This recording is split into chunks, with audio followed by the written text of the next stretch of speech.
Hello everyone, welcome to today's video. So today I'm going over the results from the 2020 Georgia Senate runoffs. And before I do that, first I want to say, if you're watching this video, thank you so much for watching. Please remember to like this video and subscribe to my channel. Make sure you tap the notification icon to always get notified when I post a new video. So, Georgia. So tonight, I'm posting this, it'll be releasing the morning of, I believe it'll be January 6th, the morning of. This election night has been very, very close. I've had a live stream going for the last few hours throughout election night as Georgia's results have come in. This has been very, very close. Almost closer than I even thought. I thought, personally, this runoff was going to be very, very close. And boy, oh boy, was I right. This was super close. As you can see, the up-to-date numbers we have now, as of midnight on Wednesday, David Perdue has 50%. John Ossoff has 50%. David Perdue has a vote lead of 1,888. This was super, super close. I will be doing the other race in a sec, but first I want to show you this one. This is so close. As expected, the Democratic surrounding areas of Atlanta came in for John Ossoff. They came in big for John Ossoff, and Clayton, and Fulton, and Henry, and Rockdale, and Gwinnett came in close. They're not close, but big, but closer. Cobb County, which was traditionally a swing county, was won by Ossoff by about 12 points or so. I think that was too big of a margin in today's climate for Perdue to win. I think he needed to get at least like 53, 47 or somewhere around there for him to have a chance at comfortably winning.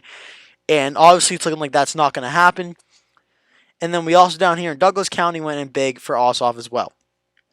Some reports out of Chatham County, which is where Savannah is, they're not going to be counting the votes until early Wednesday morning, 3 a.m., 4 a.m.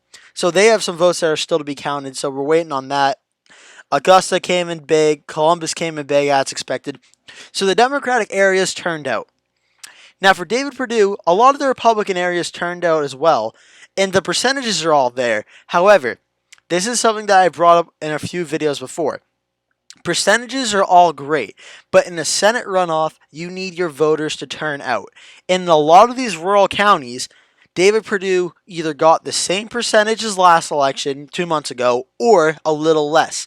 But the vote numbers for most of the counties were substantially less, a few hundred votes than what he got in the 2020 election.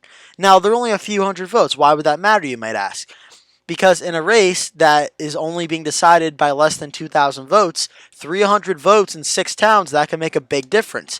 So the Republican counties came in big for David Perdue, but not as big as last time for either him or President Trump.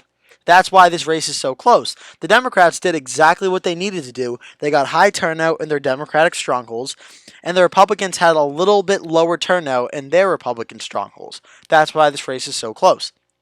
Now on to the special election where Ralphael Warnock is leading Kelly Loeffler at this moment, 50.4 to 49.6. Now, this race is still technically too close to call, but it's pretty safe to say, barring some sort of miracle, Ralphael Warnock will defeat Kelly Loeffler. Now, it's very similar to the other race where Atlanta, the surrounding Atlanta areas came out better for Ralphael Warnock, except Kelly Loeffler was appointed to be senator because she was supposed to win the moderate suburban voters. And she is underperforming David Perdue pretty much statewide, but also in the suburban areas. And that's where Ralphael Warnock has gained over John Ossoff. Ralphael Warnock has performed very well in the suburban areas, even better than John Ossoff did.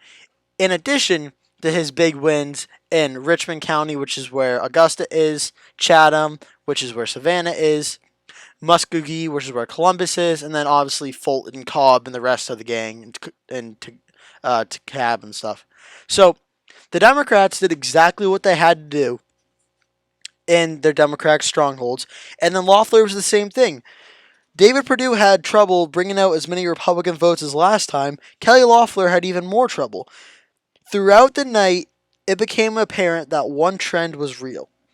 That there was less Republicans turning out than the presidential election and the Senate elections that occurred, but also that Kelly Loeffler was underperforming David Perdue. Now, why that might be, I'm not sure. I'm not going to get into that, but the numbers don't lie. There were less Republicans voting for Kelly Loeffler than David Perdue were. And what my best estimate is that David Perdue, people voted for David Perdue, and then either voted for Ralphael Warnock or left Kelly Loeffler's name blank. I don't know why, but that definitely seems to be a trend that was happening. So to wrap up this election night, these two races are not yet decided. My expectation is at some point during the week, we know these races are going to get called. My expectation is Loeffler versus Warnock will get called first, and Perdue and Ossoff will get called later on. Both of these races are very close. I expect recounts or grievances or some sort of lawsuit would be filed at some point probably. However, both of these races are very close, and we're going to have to wait and see. But it looks like the Democrats are favored in Warnock versus Loeffler, and it is super, super close in Perdue versus Ossoff. That's going to do it for today's video, guys. Thank you so much for watching. Please remember to like this video and subscribe to my channel for more content. Thank you so much for watching, and I'll see you in the next video.